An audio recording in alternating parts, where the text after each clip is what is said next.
All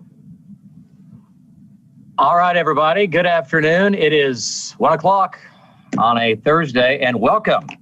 Thanks for joining us for our virtual first ever Wild Weather Camp 2020.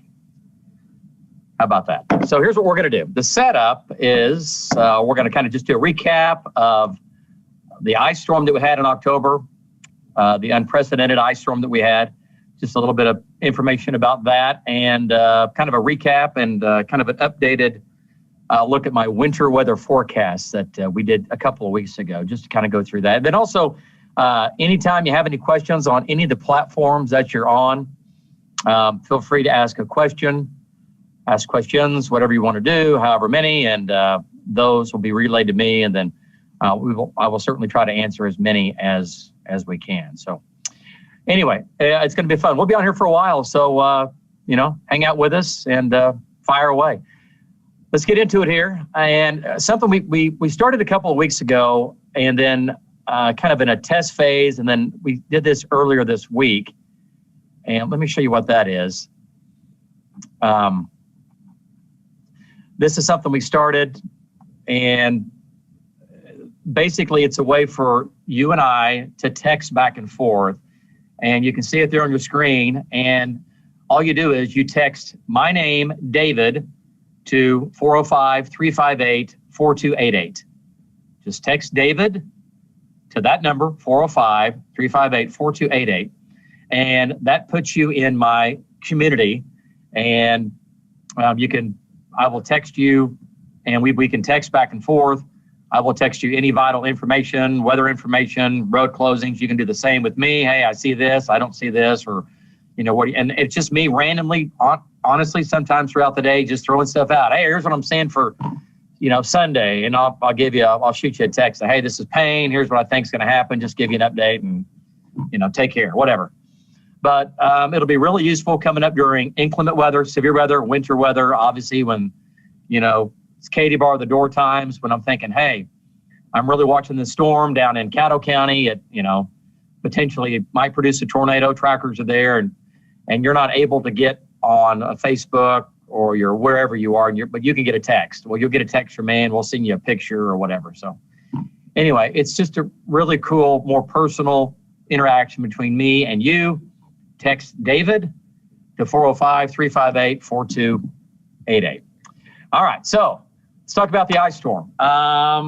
Not just one of the worst ice storms in Oklahoma history. It wasn't the worst, but it was right there with it.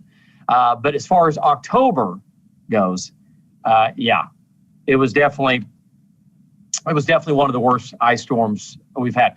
At one point, we were just under 400,000 OG&E customers without power. And when you look at a number like that, you don't say, oh, there's 388,000 people. That number, you can argue a little bit, but basically that number, we take that number times 3 to nearly 4. So it was over 1 million. At one point, we were up to 1.2, 1.3 million Oklahomans without power. That's big time. So that's a huge problem. It would have been a horrible ice storm anyway, whether it would have been in December or January when we have most of our ice storms. But the fact that it was in late October, and I don't know about you, but many of the trees in my yard, we kept saying this as this thing was coming, that many of the trees had either full leaves on them and were still green and heavy, or the leaves were just beginning to change. So that just adds a tremendous amount more of ice and weight to the limbs. So some areas only had a half an inch of ice. Like my house, I had a half an inch of ice. My yard was trashed. Now, and that's because of the leaves. If I hadn't had the leaves on my trees, like we all did, the ice storm wouldn't have been near as bad, at least at my house, in areas that had about a half an inch of ice. Now, you get to the west sides of Oklahoma City, we had an inch of ice, and then you get out into western Oklahoma, I'll show you, we had 2 to 3 inches of ice. So leaves or no leaves, 2 to 3 inches of ice, an inch of ice, it's over. You're going to have major power line problems, you're going to have major power outages, and you're going to have catastrophic tree damage. Okay, so that's what occurred there. Most ice accumulated was 2.25 near Calumet. There was a couple of areas that were upwards of around 3 inches of ice. Okay, so pretty amazing. So we had some areas that were over that 2.25. This was the earliest ice storm official warning that has ever been issued in Oklahoma. Pretty amazing. And Oklahoma City, we were below freezing below 32 degrees, 52 hours. And our Panhandle was below freezing for nearly 100 hours. So crazy stuff. All right, so ice totals, just give you kind of a breakdown of what accumulated here. And talking about the bullseye, and we talked about this during our forecast up leading to the ice storm, that the bullseye would be on into the west and southwest and northwest of Oklahoma City. So overall, our forecast was pretty solid. If we could go back and do one thing differently, we would have upped the ice amounts several days out. I think at one point, 3 days ahead of the storm, we were up to about an inch of ice to an inch and a half, and we ended up getting 2.5 inches. And I say that you can always quarterback on Monday, right? Well, the thing is, we were expecting a little more sleet, and sleet is really hard to forecast sometimes. We're talking about that warm layer. So the bottom line is, if we'd had more sleet, we would have had less ice, and we didn't get a whole lot of sleet. We got a little bit, but we ended up just getting a lot of freezing rain or ice out of this. So, but the bullseye, obviously right across central Oklahoma. I mean, we were X marks the spot, right? With anywhere from 1 to 2 to 3 inches. And remember, we had ice all the way up to Enid. We had ice, all the way back down towards Altus and up to a half an inch. So this was, obviously a crippling ice storm for the power grid system and everything else. Okay. So the weight of ice, something interesting here. In between power poles, right? On average, 200 feet of power lines runs in between poles. Now, sometimes it'll be less, sometimes it's more, but a lot of the times you're running at about 250 feet of cable, all right, of line between the power lines. 3/4 of an inch of ice adds an extra 800 to 1,000 pounds. And a half an inch of ice, an inch and a half of ice adds another 1,600 to 2,000 pounds. So you get at 3/4 of an inch of ice, power lines are coming down. You get up to an inch and more, and they're all coming down. Power poles will break off. And so we were there. We were there. And then, like I said, we had anywhere from 2 to 3 inches of ice out near Gary and Hinton, down towards Fort Cobb, and just west of the metro. So there were some areas there were no power lines at all left, and there were many, many miles and miles and miles of power poles completely snapped off. All right, we'll move on. And again, this is kind of a breakdown of what I just said. Ice accumulation impacts, 2 inches of ice, and this is 2 inches or plus. This is where we were to the west of Oklahoma City in that bullseye I was showing you. Infrastructure breakdown, which means the power grid. And that's what happened. All right, but really you can start to get half-inch power outages and widespread power outages once you get more than a half inch up to 3/4 of an inch. So, we had all this going on. We checked all these boxes off and up to 3 inches. So anyway, crazy. All right, so let's talk a little bit about how ice is separate and how it forms separately from sleet and snow and just plain old rain. And it's funny, a lot of people say, oh, we're going to have freezing rain. You mean sleet? Because people think, well, if a raindrop is freezing, it freezes solid and you get like a piece of sleet or some snow. It's not what it is, okay? Let me show you here. Freezing rain forms pretty simply, and it can be challenging to forecast, especially in Oklahoma. If you know anybody that lives in Chicago or the northern states, they come down here and they're like, what is this? Ice is everywhere. This is ridiculous. We don't have this at all. Well, no, because the atmosphere up north, as you get farther north, is cold from the ground all the way up. There's no warming going on, okay? So they don't have to deal with freezing rain or what we call ice down here. So let's just look at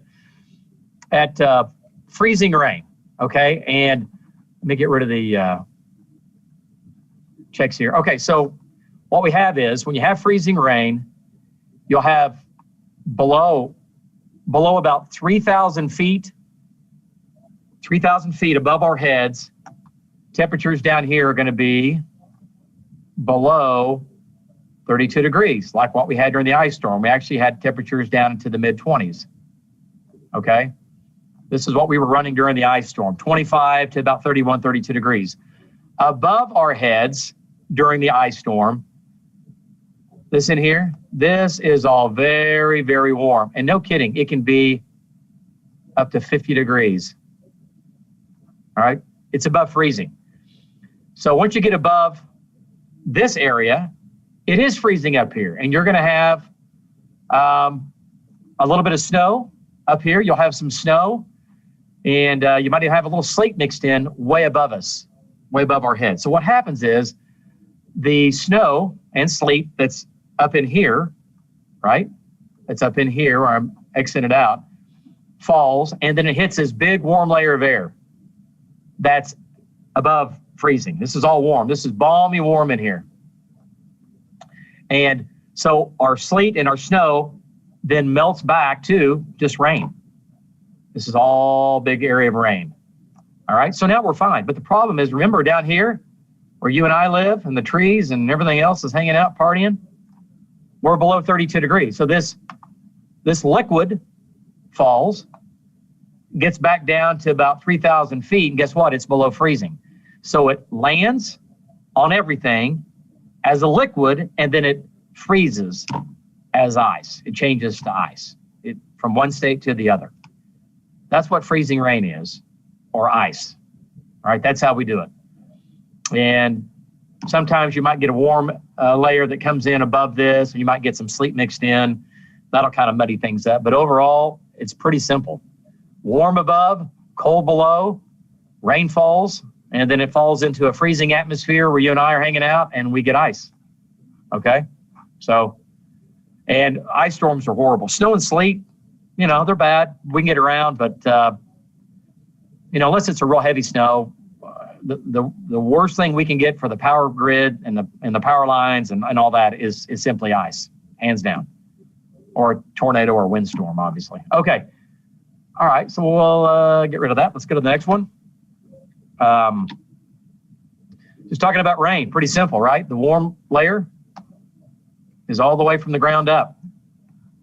Now, once you get higher in the atmosphere, yes, there are what we call supercooled water droplets that are below freezing, but they're not frozen, supercooled. Or we do have ice or, you know, sleet and snow up in here, but it all melts.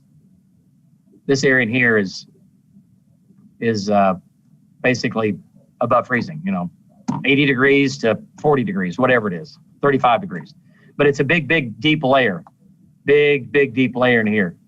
And so this is all just rain. Okay, no problem there.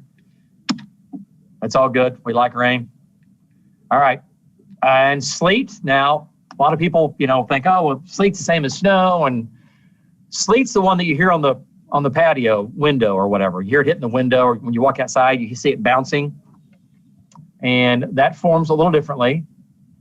And sleet looks like this, where we have temperatures, again, are going to be below freezing in this area. That is where we are. And then above us, we're going to have another warm layer, right? Another warm layer, at least, you know, well above freezing. And then above it, we've got another cold layer. So up in here, up in the cold layer, we have ice. And let me start over. You're going to have sleet, and you're going to have some snow falling. All right, you're going to have that going on up in here. That's going to fall. That's going to melt, right, back to a liquid. And then as it falls back farther, keeps falling, it gets down here and it gets below freezing, and this will turn into basically a sleet pellet. All right, so we're cold up top, warm in the middle, but that warm layer is pretty narrow. And then the cold layer is actually fairly deep down below. So you go from cold to warm, back to below freezing, and you get sleet. All right, so pretty cool. Problem is, in Oklahoma, we will get little pockets of warm air that's deeper in one area. We'll get pockets where it's much shallower. That's why on our graphics we'll put, a mixed bag. We've got a mixed bag of freezing rain, sleet, and snow. We're going to see a little bit of everything. And that's because in Oklahoma, that often happens. That's because of our location, geographically, where we're located. We're close to the Gulf of Mexico. We get a warm conveyor belts of wind coming in, and this whole thing will play out, and we'll get a smorgasbord of winter weather. And it can often happen at your house. You might get a little bit of rain going to that freezing rain as we dip below freezing, and then you start to see some sleet and snow mixed in. We've had all those at the same time, and that's pretty cool. It's just a mixed layer of warm, cold, all these different layers above us, some deeper than others. And you will get a mixed bag of, again, everything. Okay, so pretty cool. All right, so, and with snow, pretty easy. Now, and this is why the folks up north in the northern states really don't ever talk about ice very much. They can get ice storms, and they have, and they will, but not like we do. Why southern states see more ice is we have that warm layer that works its way in. Up north, the atmosphere is cold from the ground up much of the year. You get into the Dakotas and the Great Lakes, it's just cold from top to bottom. There's no warming in there at all. So what do you get out of that? You get nothing but, you really get nothing but snow. And we're below freezing from the ground all the way to the top. There's no warming in here, right? There's no warming anywhere. So it's all snow. Starts as snow, ends as snow, pretty much. Might have a little sleet mixed in if you get a little warm layer mixed in here somewhere, and you can. You might get a little warm layer that tries to sneak in, and it'll be, there it is. And suddenly you're seeing a little more snow, a little more sleet mixed in above our heads. That's coming down because you have this little warm layer. And then this will disappear, right? And then we go back to all snow. That happens a lot in Oklahoma. And by the way, if you see more sleet per water volume takes up a lot more than snow. So if you see a lot of sleet, you're going to see a lot less snow as far as the liquid amounts. Okay, a tenth of an inch of snow is about an inch of, a tenth of an inch of rain, is about an inch of snow. That's it, a tenth of an inch. So it varies as far as the amounts. But the bottom line is, more sleet, you're usually going to have less snow if they're trying to happen at the same time, or if you change over to all sleet. Okay. Anyway, isn't this fun? Any questions? Anybody have anything that you've seen? Anybody have anything crazy?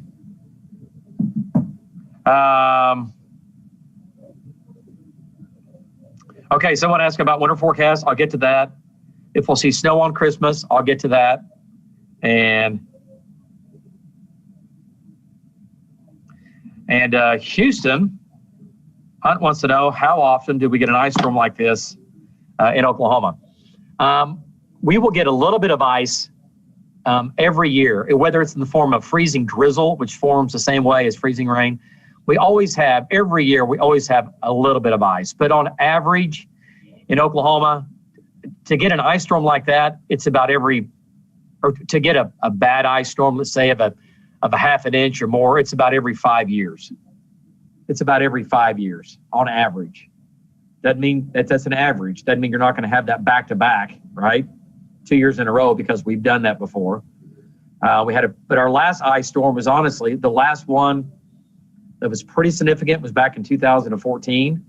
So that's been, we're 6 years ago. The last one before that was 2007. Okay. So that was 7 years before that. But we have a little bit of ice every year. It's just some years we do what we did back in October. So on average, about five years or so. Okay. Let's talk about my winter forecast and just kind of give you a fly through what we're thinking about coming up this winter. And obviously the ice storm was kind of the X factor. We normally, during La Niñas, I can't say you don't have ice storms, but normally during La Niñas, our winters are a little bit milder, and we've had ice storms during La Niñas, but we're in a La Niña weather pattern. I'll show you what that is coming up. So the key to the forecast this year, several things to watch out for. We have the moderate La Nina. I'll explain to you what that is. Just the opposite of El Nino, but a moderate La Nina underway in the Pacific Ocean. Snow's increasing to our north from the Rockies now into Canada, into the Arctic Circle. More snow on the ground. You lay down, the colder it's going to be. The colder that air is going to be as it comes south over the winter months. Why is that? Well, it's like if you take a big bucket of ice, right, and you put it next to you on the table, and you're sitting there, you're going to have colder air that's coming off that ice. You can feel the coldness coming off that ice. It's chilling the air down. It's just like when you put it in a tub or whatever. All right. So it works the same way. If the ground is covered in snow, it chills the air and it makes the air colder. So when that Arctic air, that Canadian air comes south during the winter months, it's going to be colder. More snow means colder air coming into the U.S. The drought does continue to grow. We did put a nice dent in the drought during the ice storm. We paid for it, though, the ice storm. But the drought is still hanging on from western Oklahoma all the way to California. We did put a dent in it a little bit up into Colorado. We've put a small dent in it in New Mexico, but the drought is still a concern. And drought makes drought, right? The drier you are, the drier weather you're going to have. Now, we can completely change that with 3 or 4 systems, and we are going to get some rain coming up starting this weekend and also into next week. So, and the jet stream, the question is here, does the jet stream buckle? I'll explain that coming up. All right, so Oklahoma City, we average 5.8 inches of snow. No, excuse me. Let me start over. Well, last year, I was thinking ahead of myself. Last year, we had 5.8 inches of snow. Last year, officially, you're thinking, really? We had that on one event. Really, one event, we had like 5.2 or something. And then the rest of last year, we had just a couple of small events, a half inch here, a half inch there, a dusting here, and that totaled up to 5.8. We average 7.6, and our month with the heaviest snow, most snow, is January. And the most snow ever recorded in Oklahoma City was 25 inches during the winter of 1947 and 1948. 25 inches of snow in Oklahoma City. The Christmas Eve blizzard of 2009, we had just over 14 inches of snow in Oklahoma City. The Christmas Eve blizzard, which we all remember, right? Those do not happen very often in Oklahoma, not like that. Northwestern Oklahoma, more frequently in the Panhandle, but not for the rest of us, but it did that day. It's crazy. Crazy to work it. Okay. So here's what's happening right now as far as, our weather is so much, most of the planet's water, right? So it impacts a lot of the weather. And we don't just look out in California and go, oh, here comes our next storm. It doesn't work like that. What we do is we look around the world and see what's going on. And so down here, the big area that I have circled in blue, this is a La Nina. And you're looking at sea surface temperatures. All right, water temperatures below normal. Okay, below normal. And it's actually now going into a moderate La Nina. So a big area of cooler water down here. All right, and then to the north, everything balances itself out. You've got a big area of warm water, bath water going on here. So we're cool, we're warm. All right, and then we've got a big area of cool off the East Coast, and that's going to be moisture to tap into some of these big storms that are going to ride up the East Coast during the winter months. And the Gulf is relatively warm. It's a little cooler because of the hurricane activity we've had over the last couple of months, but it's relatively warm.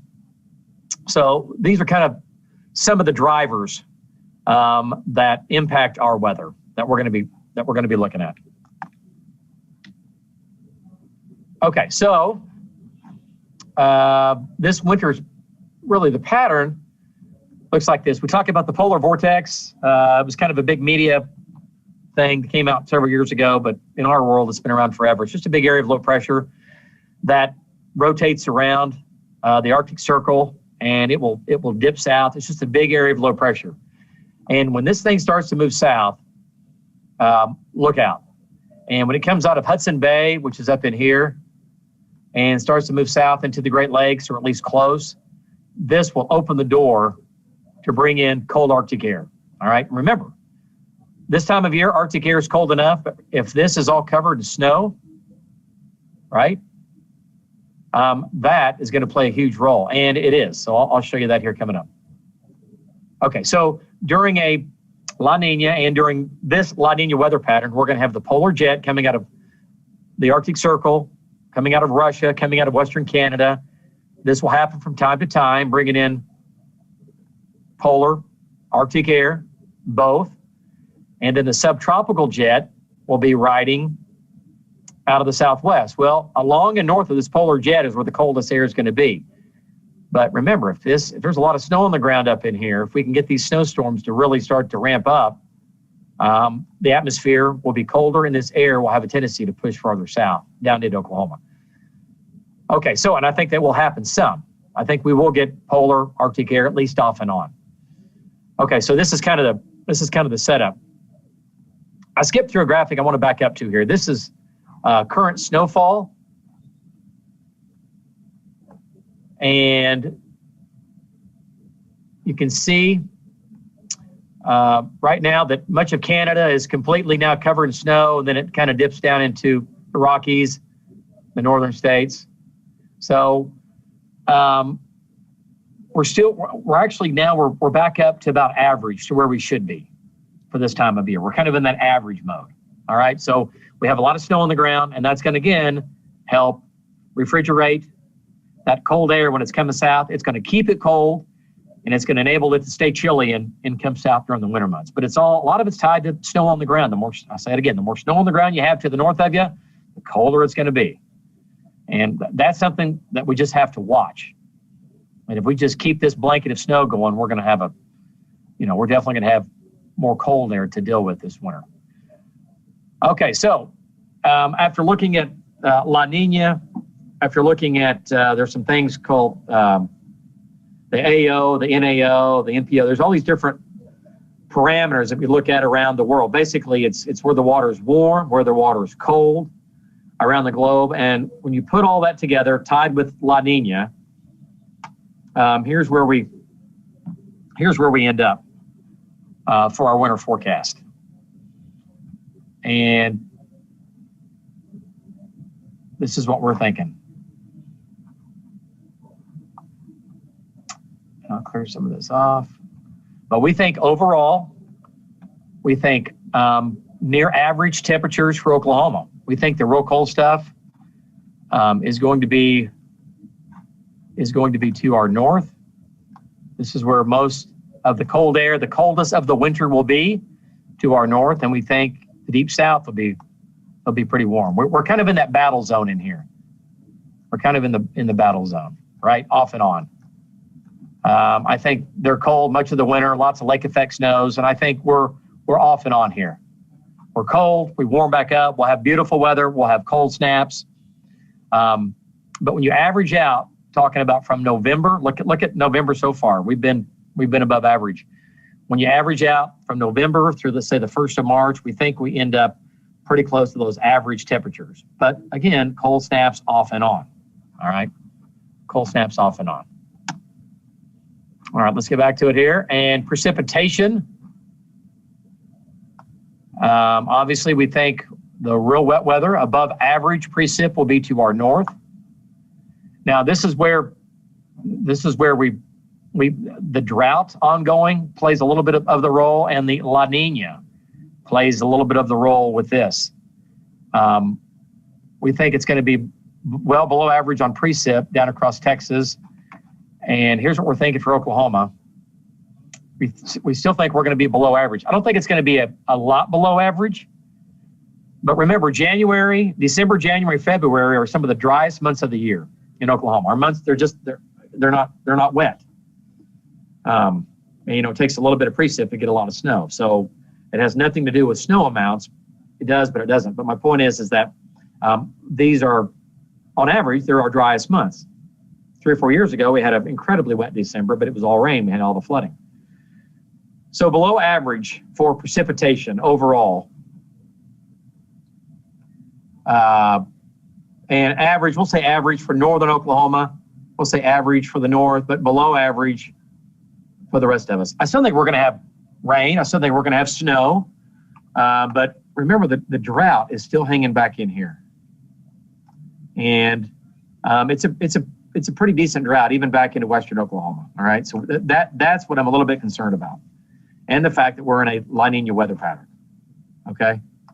All right, so temperatures combined with precip, combined with my snowfall forecast, I really think, much above, let me stop that again. Much above in the northwest, Great Lakes. Got to watch out for some nor'easters up the northeast coast.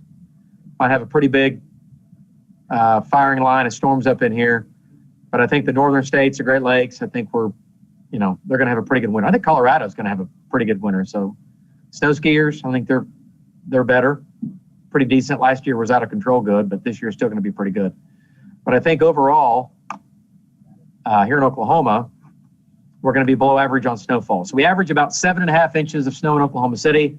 I think we end up somewhere in the 4 to 5 inch mark when it's all said and done. Now, again, it takes one storm to get 6 inches, and there you go. But overall, this pattern is not favorable, a slam dunk of a lot of snow. We have events this winter, like let's take this Sunday, Saturday night, this upcoming weekend, Saturday night, Sunday, it's all rain. There's one of your potential winter events, it's all rain. Next Monday night and Tuesday, guess what? Next storm, guess what? All rain. Now, the only thing is going to be the day after Thanksgiving. That storm is colder. It looks like rain, but we might have maybe some snow in northwestern Oklahoma with that. But for most of us, the next 9 days, all 3 storms, this time of year, you can get snow, but it's mainly rain right now because we're warmer. Yeah, because the pattern it's kind of doing what it's supposed to do with this type of pattern. But again, it takes one storm, like we all know with the ice storm, to, shellac us. All right, so overall, the winter forecast, kind of summarize it here for you. Temperatures average to slightly above. Okay, slightly below average on the precip. Snow, yeah, I think we're below average to slightly below for Oklahoma. Arctic air, yes, off and on, but lots of mild in between. Okay, we'll go 2, 3, 4 days. We'll be cold, but then we're going to have 7 days of beautiful weather, or at least above average, back to the 50s, back to the 60s. Might even have some 70s in there, right? Okay. And this is just what I've seen so far for Oklahoma, even though we had the horrible ice storm. When we look back at this winter right now, it's not going to be a record winter to remember. It's not going to be one of those like, gosh, 2009 into 2010, that was and still is a winter to remember. It was crazy. We got hammered. This is not. That was El Nino. That was a big, wet, sloppy, slow El Nino. We just had bowling ball after bowling ball coming through, and this is not going to set up like that. Okay. So overall, what do I give this winter? What kind of winter? From a no big deal to Katie bar the door, we're going to put this as on a 4 or a 5, more like a 4, right in here. Right, not crazy, but enough to have, enough to be able to sled once or twice, possibly. We might, and here's another problem. We still could have more ice. I'm not convinced we're through with the ice storms yet this year. And we'll have some sleet and all that. But right now, the latest data says this is not going to be one of those winters where we're like, oh my gosh, this was crazy. So anyway, let's see. Question, what's the difference between La Nina and El Nino? Good question. La Nina is what we're in right now. And let me back up here. Give me just a second.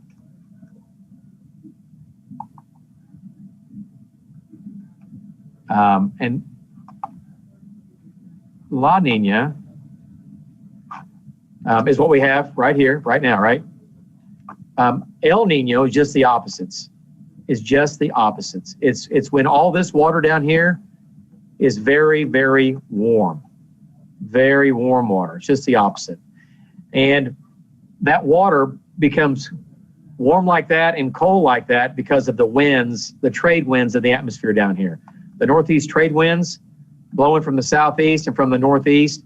And when the trade winds are stronger, you're going to pile up all this warm water, and when they're weaker and lighter, you're going to do just the opposite. So it's all about the trade winds and how strong they are. Okay, so the bottom line is this is what we call upwelling, and you have cold water that's coming to the surface, and because the winds are a bit on the stronger side. So it varies every year, but it's a major weather phenomenon in our weather pattern. So La Nina, the water in the Pacific is cold or cooler than normal over a 3-month period in this one area, and it's just the opposite in El Nino. This water down here in the same area is nice and toasty and warm. That also has an impact in the U.S. So good question. Oh yeah, good question. About the spring of 2021. Yeah, let's get back to, let me show you this map right here.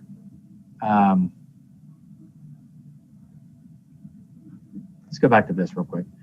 So what kind of spring are we looking at coming up? Okay, honestly, La Nina springs are often associated with normal or higher number of tornadoes and more outbreaks. Look at some of the big outbreaks we've had.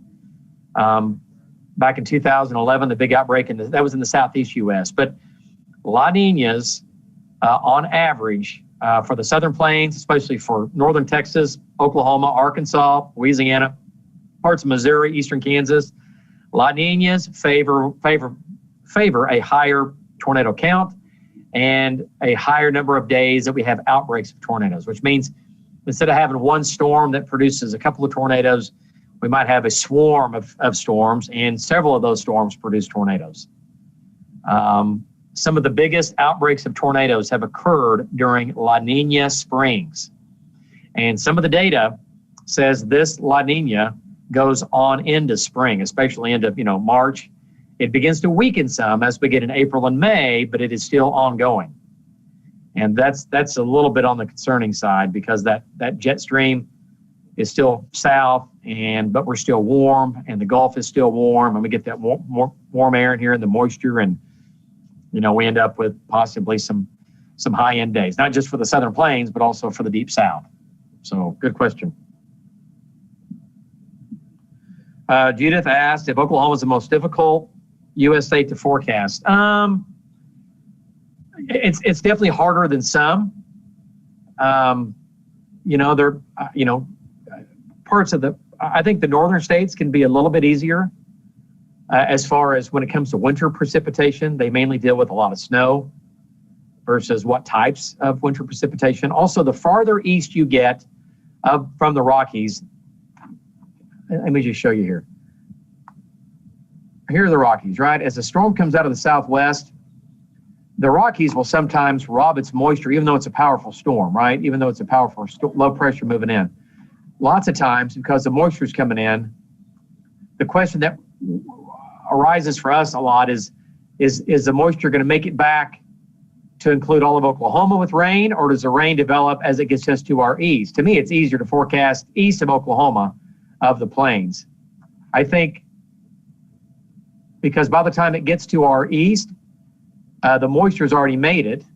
I'll put the big E in here for a little bit easier, because the moisture has already come into our storm and this rain has already developed either on us or east of us. So it's just a big wall of water coming at you. Our storms, what makes our weather so challenging is that our storms will come out of the Rockies and they'll develop, that rain will develop maybe here. And some of the data is going, no, it's going to be here. And then nope, hang on, no, but this piece of data we're looking at, it's got the rain developing here. But you know what? it's going to be one or three of these places. And if you live in, let's say, North or South Carolina, well, we know it's going to be developing by the time it gets there. It's for sure. It's for sure coming your way. So our challenge is that our location, relationship to the Rockies, and east of the Rockies is our challenge into forecasting when rain, when storms will develop and where. And that also goes the same for winter weather.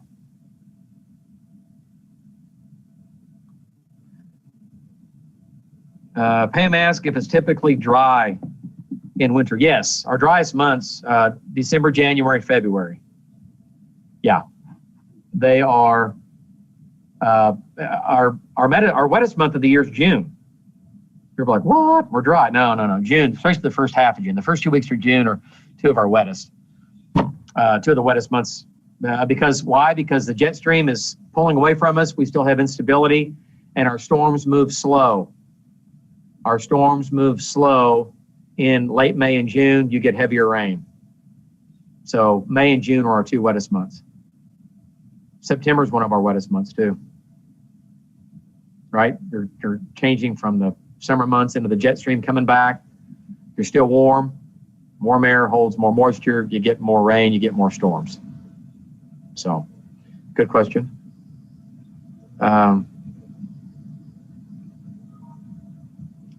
I want to teach my kids more about weather resources. Can you suggest?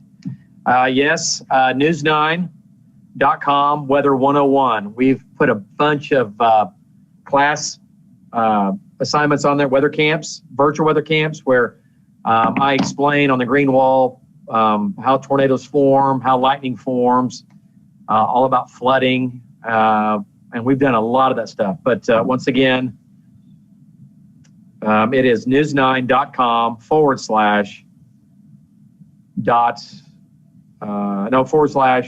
/ weather 101, or news9.com / camp for virtual weather camps. Okay. So yeah, we put a lot of that stuff online. So anyway, it's kind of cool. All right. Any more questions? Anything else? Cassie, you have a question? No. How long have I been talking? Too long. Too long. Hey, that's rude. 45 minutes. 45 minutes? That's impossible. How did that happen? Anyway, just and briefly, I'll get back to this one more time. I want to text you, and I want you to text me. So let's text.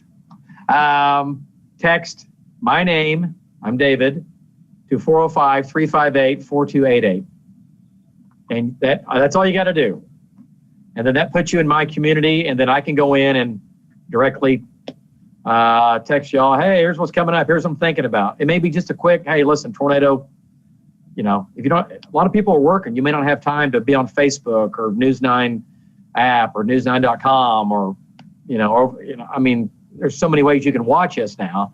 But let's say you're in the middle of something, you'll get a text from me and it says, hey, tornado on the ground or possible tornado developing, in El Reno. You're like, oh, okay, here we go.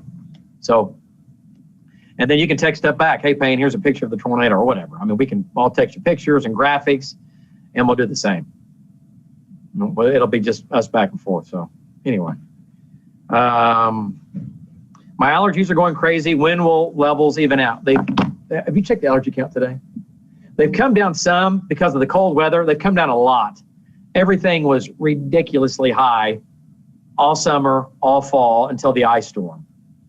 And the ice storm put a nice shellacking on everything. But the last week or so, we've only had low temperatures in the upper 20s during the ice storm. We were like 28, 29, colder, western Oklahoma.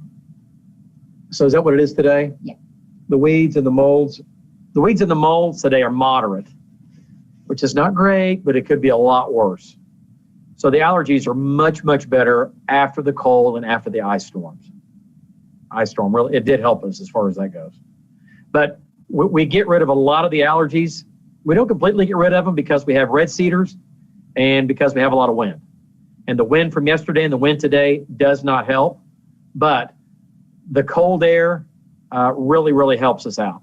If we can get lows, well into the 20s, any plants that are producing pollen. That'll put the nip in that, and that'll go ahead and take care of that. But we need more cold air to really do a really, really good job. Question number 12. Do you miss tracking weather in the field? I get asked that a lot. I do some, yes. I laugh. I said I didn't.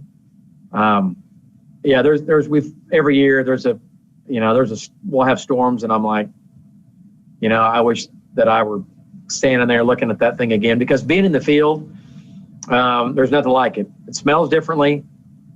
Being outside in the storm, in the moisture, in the humidity, in the wind, it was always an amazing part of my DNA. I loved it. I lived it. And I breathed it. Now, what I do now is I've just taken that to the green wall, and when my trackers are out, and Cassie's in here, and Lacey and Matt and Justin and Jed, and we're doing our thing during severe weather, and our trackers are out, I just kind of live through them now. I get back into chase mode, and it's still exciting to me, and I can still chase through them and through their video, which looks so amazing now, and through our Next Gen Live, our 1,000,000-watt radar. I can use those tools to kind of put myself back out in the field. It's not the same, but it's a close second. So, yeah, I still miss it. Yeah. Someday when I hang it up, I'll no doubt about it, I'll get back out in the field and I'll chase again. So, anyway, thanks for asking. Favorite things to do in your spare time? Cass, what do I like to do? In your spare time, you like to work on your house. I like to work on my house. I like to go to the lake. Your koi pond. Yeah, I work on the koi pond. Got a koi pond.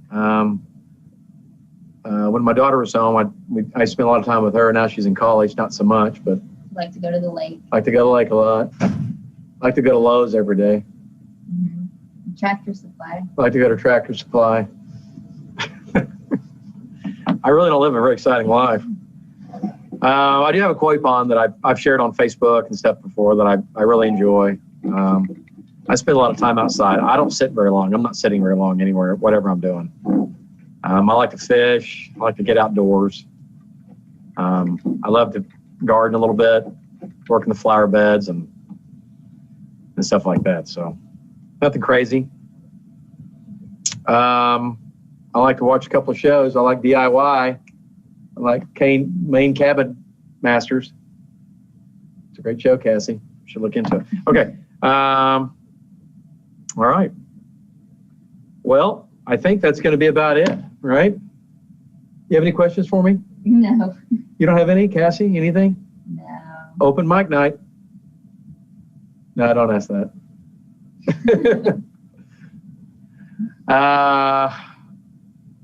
What does your daily schedule look like? Okay. I get up about 7 every day, and I put my forecast together for the day ahead. I look at all the model data in my office at home, put everything together, send an email out to the station, just an updated weather for the day and what time I need in my weather shows, what resources I'll need, and things like that. And then I go to the gym, I'll work out, and then I'll come home. I'll look at a little more weather data, and I'll fine-tune it a little bit more after new morning data comes in. And I'll do a Facebook Live or something, usually about 11 o'clock. And then I'll have lunch, I get ready, and then I get to work normally around 1:30. And I'll look at the last hurrah of new weather data, put the final touches on the forecast, and then it's going to be, during the week, it'll be Matt, Cassie, and Justin in here. And then we'll put the forecast together, make new graphics, do social media, do Facebook Lives if we need to, do all the shows, the 4 o'clock, 5 o'clock, 6 o'clock. I go home at 6:30. I have dinner. I come back, if it's quiet, mid to late evening, get ready for the 10. But I do go home for dinner, and then I'll come back and do the 10 o'clock. And then if there's no weather after the 10, I'm off at 10:30 and out the door by, 10:35, 10:40, whatever, and then home by 11. And then I do it again the next day, up at 7. So that's my day. And that obviously can get blown up with all kinds of stuff happening with weather and weather camps. And, you know, it changes, but that's a normal day, I guess. So anyway, all right. Anything else? We've gone on for 50 minutes. Got the 3 storms coming up. Just want to touch on that briefly. This Saturday night, Sunday, and then again Monday night and Tuesday, and then again the day after Thanksgiving. 3 storms on the 9-day, talking about rain, and mainly rain. Some colder air, though, will come in here really much beginning Saturday and Sunday is going to be much colder compared to today. And for some of us, it'll be cold, chilly tomorrow. So more on that today at 4 o'clock during our newscast at 4. What's the longest you've been on the air? Oh, gosh. Longest I've been on the air. Probably thinking about May 3rd of 99. Nearly May 3rd of 99. Yeah, that was, I've had some days about like that. Probably 15 hours to 18 hours, 15 hours without a break, maybe 14, 15. A couple of years ago, we had some events here in Oklahoma City. They started in the evening. We went straight all through all night in the morning. That was 12, 15, 14 hours. So 10, 12 hours with maybe a break or two in there, but not really. Those continuously, yeah, there's been some 10, 12-hour things. I did have to go to the bathroom, so I did step off at some point. Oh, yeah. But, yeah, 10 to 12 hours.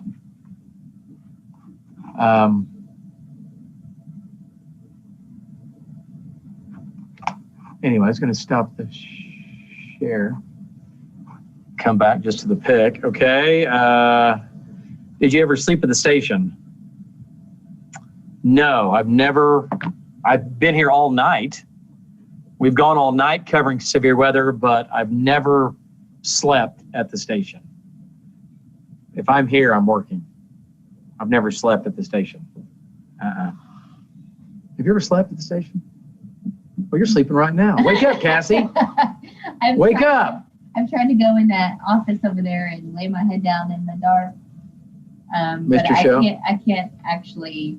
It's hard to sleep at work. I can't sleep at work. Yeah, usually if you're here, there's something going on. Yeah, and I'm just worried about. It's not like it's like the weather's quiet and you think, I want to take a good nap. I'm going to go to the station.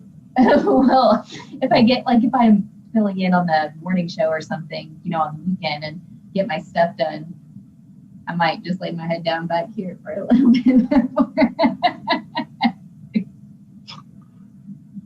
Just random. Go ahead. With the jacket on and my feet propped up on another chair and the heater.